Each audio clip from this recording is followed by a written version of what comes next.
so much lined up for you here. And with me right now is Valerie, another petitioner present in the Nguvu Collective. Hi, Valerie. Kindly introduce yourself. Thank you for having me. My name is Vallery Aura. I'm originally from Kisumu, but I stay in Nairobi Metropolitan. And do I talk about my petition? Yeah. I started a petition asking the Kisumu County Governor to build and equip the 3 safe houses in Kisumu County for gender-based violence survivors. Mhm.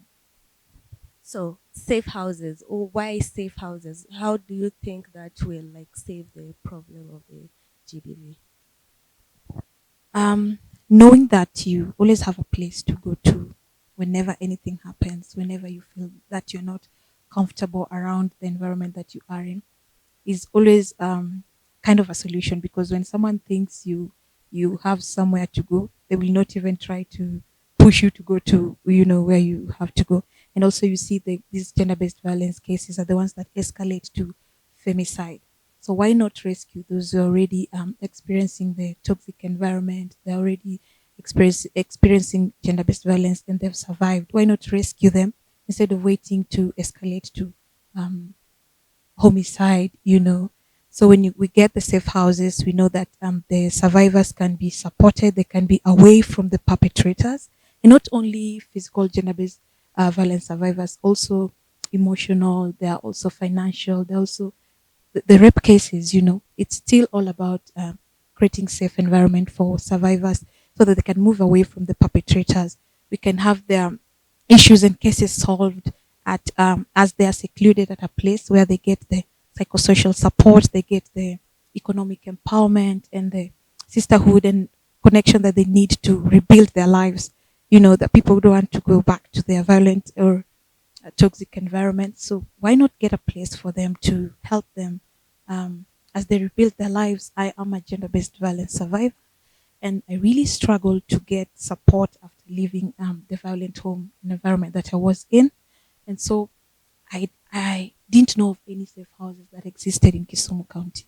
Actually, there's none, and the one that is privately owned is already full. So where do others go? You find that even that situation becomes again not safe at all because it's already full.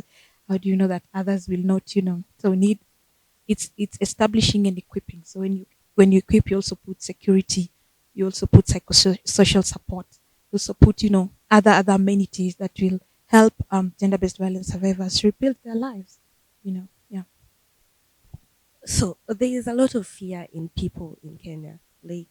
How about you share your experiences? What motivated you personally to come to Nguvu Collection and petition this? Because I know there are a lot of people who experience this but are afraid to talk. So maybe if they see you talk, they can also share out. I think for me, Nguvu Collective, okay, how I got here, let me start with that, is through my online campaigns that I started spreading awareness about gender based violence and just asking myself questions, what they need as a survivor. A survivor of gender based violence, specifically domestic violence.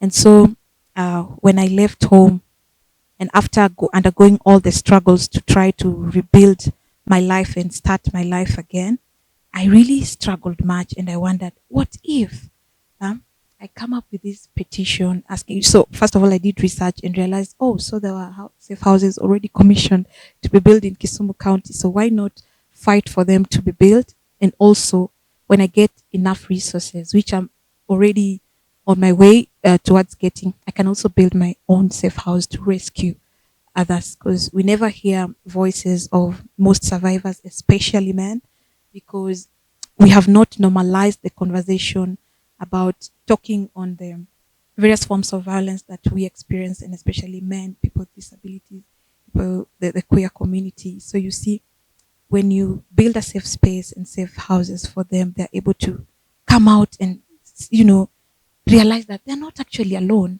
There are other people who've gone through this, and also when they see people like me coming out to speak about our experiences, they can also, come out. So Nguvu has really helped in pushing the campaign, getting to talk to the decision makers like the Kisumu County governor, the women representatives, and other decision makers who would help to push for this. And now, the issue of safe houses is in the integrated county development plans.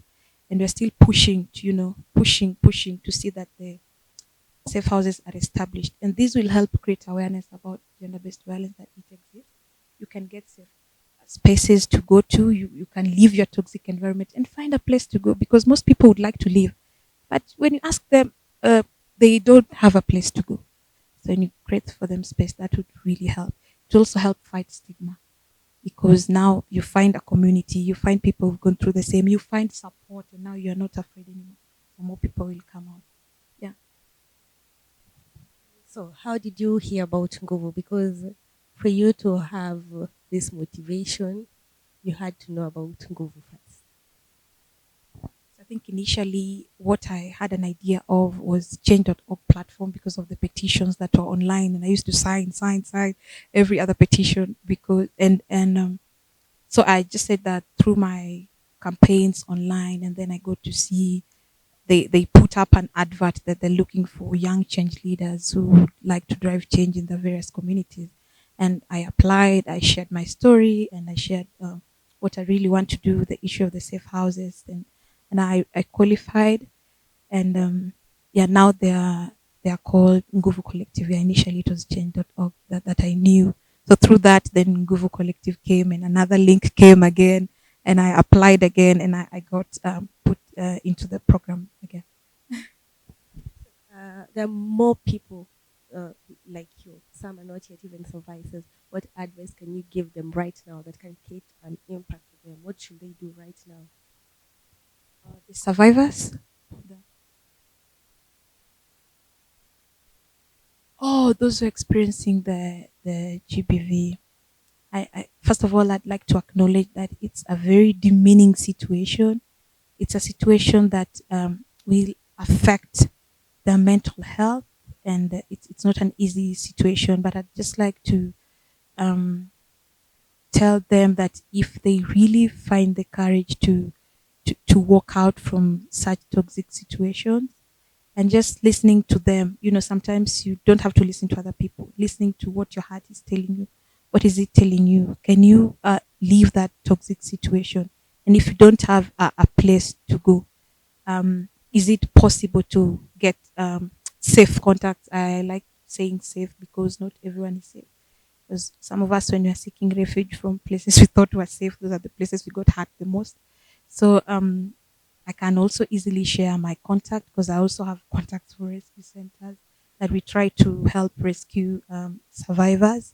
And so I think such platforms would really help. So um, on social media, you can find me at Vallery Aura, all social media platforms. And my, do I share my email? Yeah, my email address is olwatchvalerie@gmail.com. So when you contact me, I think even others who have seen such things happening, and we can come with mental health experts and other relevant people to come and help rescue if you feel that your neighbor or someone you know is experiencing gender-based violence, and these issues can escalate to homicide. So we need to rescue, we need to provide safe spaces, comfort for those undergoing these situations, and let us not stigmatize or judge them, and especially those who wish to walk out. Let us not keep telling them, where are you going to? You think you're the first one to be beaten. Let's not normalize GBV. So yeah, you can always find a safe space in me. I can always support where I can. Thank you. Okay, before we wind up, how did you survive the GBV? Because I hear your petition is about safe houses. Yeah, was it one of the things that helped you survive it, or how was your personal experience? So my personal experience was, so when I left, I didn't know where to go. I was just what I knew is that I was tired of the beatings and the, if I could just say Madarao and all that. And so I just said, this is too much. I am so tired. I am leaving. I don't know where to go, but I'm going. I'm leaving and I'm never coming back. So once you decide, I think once you decide, nature also listens to you. And so I kept moving friends' places, friends. Well, when I realized that I've overstayed here, I moved to the next place. So you see, it's really hard. And I was still a student in campus. So also you're fighting to get resources to educate yourself, uh, get basic needs.